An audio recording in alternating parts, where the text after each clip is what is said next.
Chapitre 4.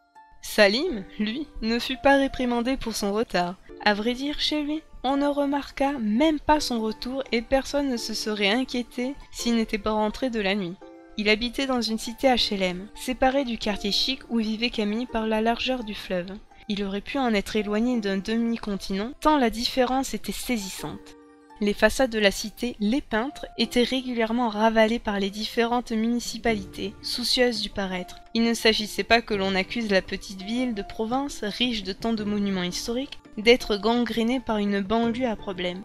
À l'intérieur, c'était une toute autre histoire. Salim avait toujours vécu au Peintre, rue Picasso, au 11e étage d'une tour à l'ascenseur régulièrement hors service. Il partageait avec sa mère, ses 5 sœurs et 2 de ses cousins un appartement de 70 mètres carrés, aux murs si fins que la douche que prenaient leurs voisins avant de partir sur le chantier le réveillait à 5 heures chaque matin.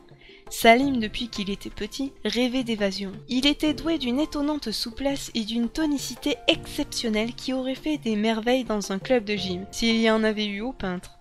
Il était dynamique, agile et endurant, mais il avait conscience que ses qualités ne lui permettraient pas de fuir sa cité et que, s'il voulait arriver à quelque chose dans sa vie, il lui faudrait beaucoup de courage, de travail et de chance. Il était courageux, travailleur, et sa chance, il l'avait eue en rencontrant Camille. Elle n'aurait pas dû se retrouver dans le même collège que lui. Les rares enfants de Nanty, qui vivaient sur le plateau de la Tour romaine, étaient inscrits dans de coûteux établissements privés, le collège du coin étant jugé trop mal famé par leur famille et ouvrant des perspectives scolaires insuffisantes. Seuls les parents de Camille l'avaient inscrite là, preuve selon Salim qu'il ne lui prêtait qu'une attention de façade et n'envisageait pas de se compliquer la vie pour elle. Salim essayait, tant bien que mal, de tracer son chemin en classe. C'était une tâche que sa famille, pour qui la réussite scolaire était secondaire, compliquait singulièrement. Il avait découvert Camille en entrant au collège, 3 ans plus tôt. Rien, a priori, ne la distinguait des autres élèves. Mêmes vêtements, mêmes affaires, même démarche, mais il sentit aussitôt qu'elle était différente. Elle était jolie, très jolie, avec d'immenses yeux violets, beau à vous faire tourner la tête. Mais il y avait autre chose. Cette impression fut confirmée dès le premier cours. Leur prof de maths, un homme entre 2 âges, l'air un peu désabusé, entreprit de tester leurs connaissances. Pour la majorité des élèves, ce fut chose accomplie, en quelques minutes. Salim tint le coup un peu plus longtemps, mais avec Camille, le prof tomba sur un os. Elle résolut les premiers exercices avec une telle facilité qu'une petite lumière de plaisir étonné s'alluma dans l'œil de l'enseignant. Il corsa ses questions, tendit des pièges. Camille répliqua avec la même aisance. La classe commença à s'agiter et le prof fronça les sourcils. Il passa au programme de 3e, ce qui ne sembla pas gêner sa nouvelle élève. Et si la lumière brillait toujours dans l'œil du prof, elle se teinta d'agacement. Des questions datant de ses souvenirs de fac, auxquelles Camille répondit sans coup férir, lui donnèrent à penser que le phénomène qui lui faisait face était peut-être meilleur que lui en maths. La sonnerie de fin de cours lui enleva la douloureuse possibilité de vérifier cette hypothèse.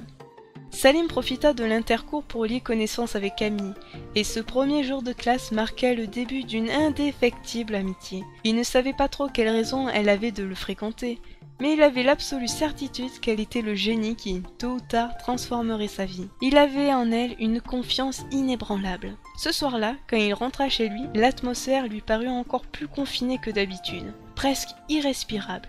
L'appartement résonnait des piaillements de ses sœurs, des vociférations de la télé que ses cousins regardaient en continu et des cris de sa mère qui piquaient une colère à tout bout de champ. Salim attrapa de quoi grignoter dans le réfrigérateur et essaya de trouver un endroit calme pour faire ses devoirs. C'était bien entendu chose impossible et il se résigna, comme tous les soirs, à se réfugier sur le balcon.